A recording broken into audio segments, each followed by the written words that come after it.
नवरात्रोत्सव हा शक्तीचा उत्सव. या निमित्तानं 9 दिवस आपण विविध क्षेत्रातल्या कर्तृत्ववान महिलांबद्दल जाणून घेणार आहोत. त्यांच्या संघर्षाची, त्यांच्या यशामागच्या मेहनतीची गाथा जाणून घेणार आहोत नवदुर्गामधून.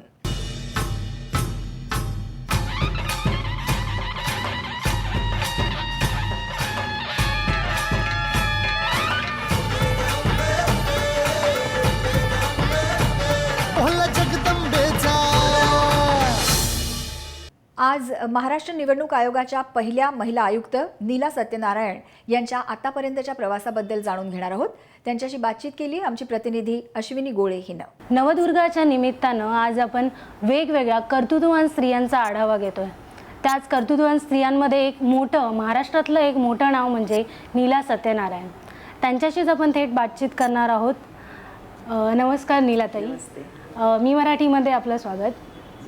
37 वर्ष तुम्ही IAS ऑफिसर म्हणून काम केलेलं आहे. त्यानंतर 2009 पासून महाराष्ट्रातल्या पहिल्या निवडणूक आयोगाच्या आयुक्त म्हणून काम पाहिलं. कसा होता एकूणच जीवनप्रवास? जीवनप्रवास खडतरच होता, कारण त्यावेळेला त्या व्यवस्थेला सवयच नव्हती स्त्रियांची आणि इतक्या उच्च पदावर काम करणाऱ्या स्त्रियांची. त्यामुळे अगदी छोट्या छोट्या गोष्टीतल्या अडचणींपासून, म्हणजे प्रसाधनगृहसुद्धा नसतात स्त्रियांसाठी वेगवेगळ्या ऑफिसेसमधनं, महाराष्ट्रासारख्या प्रगत राज्यामध्ये सुद्धा. कारण मूळ जी व्यवस्था सगळी जी उभारली होती ती पुरुषांसाठीच होती. त्यामुळे तिथपासूनच्या अडचणींना तोंड द्यावं लागतं. दुसरं म्हणजे आपल्या सहकाऱ्यांना किंवा आपल्या ज्येष्ठांना असं वाटत असतं की ही काय करणार, ही तर बाई आहे. तर बाई आहे बरोबर आहे आणि बाईला तिच्या मर्यादा आहेत तेही बरोबर आहे. पण जेव्हा एखादी बाई एखादं काम करायचं ठरवते तेव्हा ती इतकं प्राणपणाने करते आणि प्राण ओतून करते की मला असं वाटतं की म्हणूनच एवढ्या स्त्रिया एवढ्या क्षेत्रात पुढे येऊ शकल्यात, कारण त्यांनी स्वतःला सिद्ध करून दाखवले. या प्रवासामध्ये मग घरच्यांची साथ कशी होती? घरच्यांची साथ असल्याशिवाय आपण काहीच करू शकत नाही. कारण तसं आमची काही जॉईंट फॅमिली नव्हती. मी, माझे पती आणि माझी मोठी मुलगी, आम्ही तिघं आणि माझा एक मतिमंद मुलगा आहे. त्यामुळे ते दोन्ही ठिकाणच्या जबाबदाऱ्या होत्या आणि खूपच कठीण होतं. पण अगदी निश्चितच मी म्हणेन की फॅमिलीची, कुटुंबाची पूर्ण साथ होती, पूर्ण मदत होती. म्हणूनच मी या टप्प्यापर्यंत पोचू शकले. या म्हणजे शासकीय अधिकारी म्हणून तुम्ही जी कामं केलेली आहे ती खरंच म्हणजे त्याहून आदर्श घेण्यासारखंच आहे सगळं.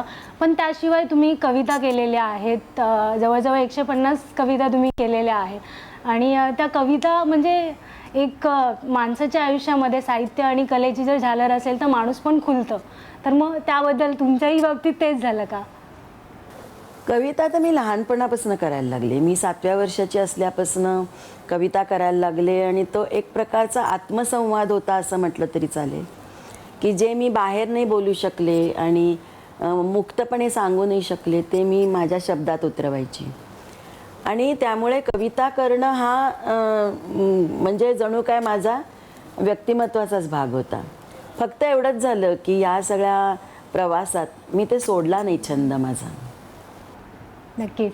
नवदुर्गाच्या या माध्यमातून तुम्ही महिलांवर जे अत्याचार होतात, म्हणजे आत्ताच फक्त त्याची उदाहरणं घडतात असं नाही, पूर्वीपासून जे होत आहे, तर त्याबद्दल तुम्ही नवदुर्गाच्या माध्यमातून काय सांगाल? नवदुर्गाच्या माध्यमातून मी सगळ्या स्त्रियांना हे सांगेन की स्त्रियांवर ज्या प्रकारचे अत्याचार होत आहेत, अगदी 2 वर्षाच्या मुलीपासून एखाद्या म्हाताऱ्या बाईपर्यंत हे जे काय भयानक गुन्हे घडत आहेत आणि अत्याचार, अन्याय होत आहेत, त्याच्यासाठी मला असं वाटतं की आपण सगळ्या स्त्रियांनी आता एकजूट व्हायला हवं.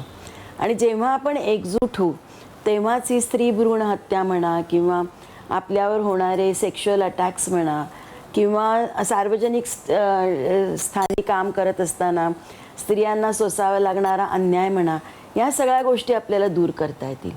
म्हणजे जेव्हा स्त्रिया स्वतःचं रक्षण करू शकतील आणि स्त्रिया स्त्रियांचं रक्षण करू शकतील, कारण आपण एकदम अलर्ट असतो, आपल्याला माहीत असतं की समोरून चालणाऱ्या बाईला काही त्रास होतोय किंवा लोकल ट्रेनमध्ये उभ्या असलेल्या शेजारच्या मुलीची कोणी छेड काढतोय, तेव्हा सगळ्या स्त्रियांनी एकजूट करून जर का आपण त्याचा सामना केला ना तर मला असं वाटतं की खूप मोठ्या प्रमाणात हे सगळे अन्याय अत्याचार कमी होतील. नक्कीच तुम्ही म्हणता तसं झालं पाहिजे आणि व्हायला हवं. निदान कुठेतरी याची सुरुवात व्हायलाच हवी. तुम्ही ज्या कविता लिहिलेल्या आहेत त्या ऐकण्यासाठी नक्कीच प्रेक्षक आतुर आहेत. तर तुम्ही कविता ऐकवा. सळसळ सळसळ माझी मी, भळभळ भळभळ माझी मी, सरसर सरसर माझी मी, भरभर कर कर माझी मी, पडते उठते रडते हसते, हसता हसता गात राहते माझी मी. नक्कीच नीलाताईंनी सांगितल्याप्रमाणे आपल्याला माझी मी म्हणजे प्रत्येक महिलेला माझी मी गवसली पाहिजे आणि ती सांभाळायलाही हवी. नवदुर्गाच्या माध्यमातून आपण हेच घेऊयात आणि आज निरोप घेऊयात. अश्विनी गोळे, कॅमेरामॅन श्याम शर्मासह मी, मराठी न्यूज, मुंबई.